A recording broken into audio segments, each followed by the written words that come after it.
Hey queens, welcome to the vlog. I am going solo camping for the first time for the next 4 days. So let's pack.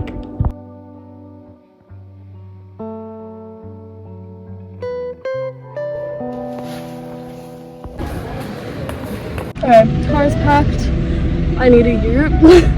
I am feeling nervous because I've never done something like this before and it's scary, but I know I can do it. It's local, so I'll be fine. But I will be without service with nothing but myself for 4 days. That's kind of crazy, to be honest. It is 6:40 and I have not set up my campsite. We're gonna put a timer on and see how fast I can set up a campsite alone. Keep in mind it is 40 fucking degrees today. Tent was done in 8 minutes. That has to be a world record. Okay, 40 minutes later, I think it's 7:15 and I'm finished. I haven't blown off the bed yet, but that's a later activity because I want to swim before it gets dark. Okay, so I've got the bedroom, dining room, kitchen, living room.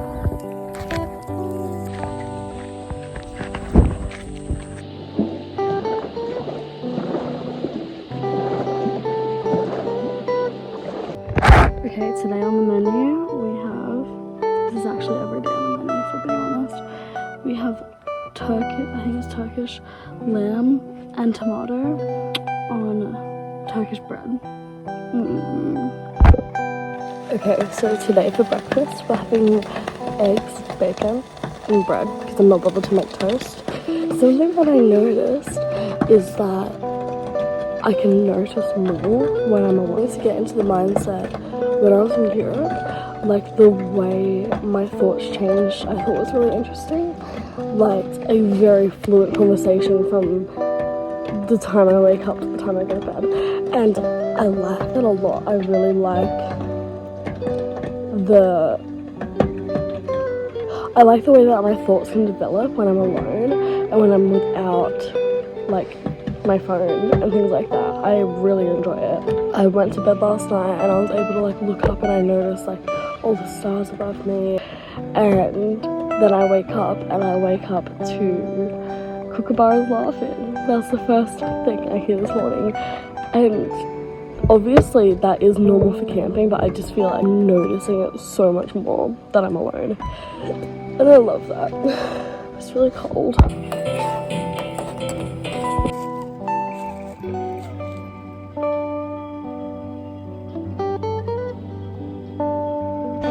It is raining outside and will be for the rest of the night.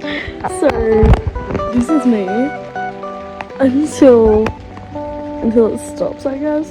I finished this book in my second sitting, which I'm very proud of because I haven't properly read in a while.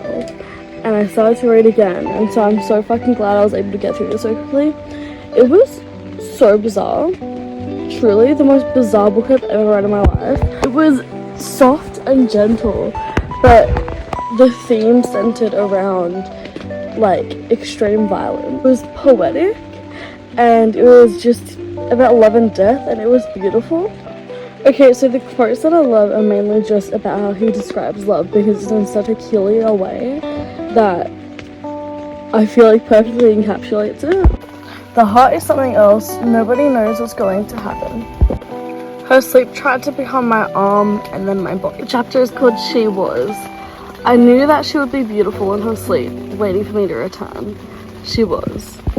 The lamb sat down in the flowers. She said the lamb was alright in her sleep. She felt very good in bed. There was a nice sleepy smell coming from her body. Perhaps that is where the lamb sat down. Good morning. I literally have just been reading for the past 24 hours because it has just been pouring rain the whole time. that was the first time on this trip so far I did feel alone and I felt bored because there was nothing to do. And it's also going on to the 3rd day, me not talking to anyone, not one person. Would be a first for me. Really interesting experience. I have a break from the rain until this afternoon, so I'm going down to the river again. I'm gonna do some water painting. And yeah, no other plans, to be honest.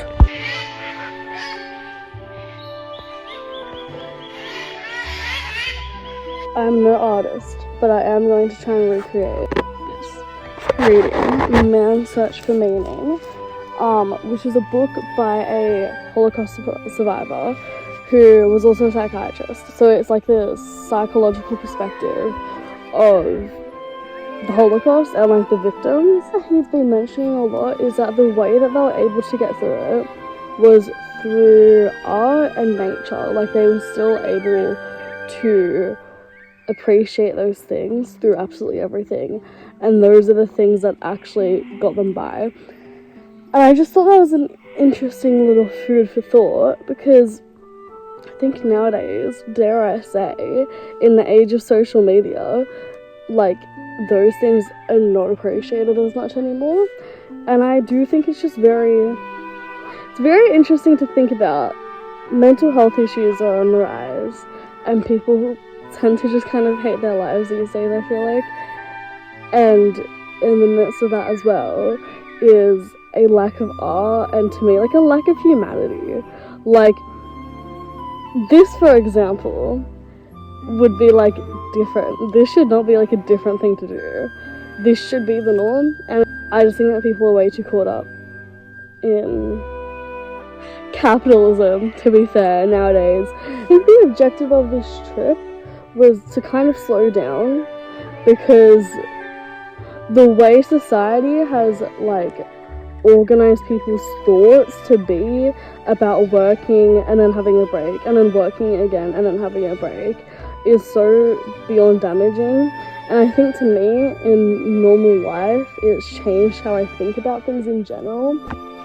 Yeah, everything about our thoughts in general these days, I think, is very fast and chaotic. And I think that the way that we live is exactly like that, and it's the way that we have kind of just adjusted to really how humans are meant to live. And I think that for me, being able to take a second to literally completely slow down, like I've been bored this entire time, I don't think that's a bad thing though. I think that humans should be bored, quite frankly, and I don't think we're bored enough. And I think that is what like leads to true humanity. Like, what have I been doing now? I've been bored. Have I been scrolling on TikTok and watching YouTube, which I'd usually do? No. I've been forced basically to just be reading for like literally like 2 days straight. That shouldn't be abnormal. And like doing art and journaling and scrapbooking, and that should be the norm. And I would like to bring that into my life, to just slow down and do nothing. Because how beautiful is that? And that literally is part of being a human being. And as I said, I am no painter, but this is the finished product. Now, that's what it's meant to be. Whether it actually looks like that is up for interpretation. But my point is, who gives a fuck? I had fun, and that's all that matters. Why do I have to create art if I'm only good at it? Who cares?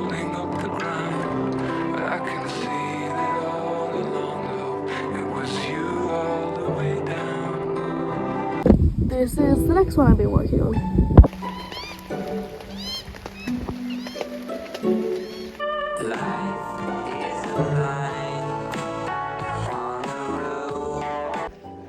It's dinner time. I look like a little boy. We have